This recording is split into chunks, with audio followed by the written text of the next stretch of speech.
Candace Bushnell. You probably know me as the OG Carrie Bradshaw. The OG CB. Miss Sex and the City herself, Candace Bushnell.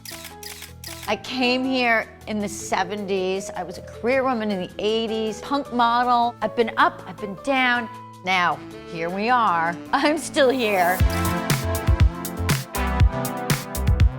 It's about how I created Sex and the City. It's about my journey as really a single woman through the decades. Sex and the City is one of those pop cultural touchstones that resonates to this day. Hold on, I'm coming. Now, 25 years later, at age 63, Good news only. she finds herself under the spotlight again, this time in an off-Broadway show. Is there a real life Miranda, Samantha, and Charlotte? The reality is that I have lots and lots of girlfriends, but most of them are like Samantha. Promise to tell me everything.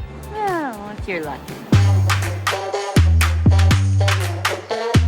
Remember when sex was the opposite of what it is today? Number one, it was in person. Because this is a one-woman show, naturally, I have to talk about some of the things that I wouldn't normally talk about and show the failures. Those ups and downs are what make you human. And that's what makes you strong.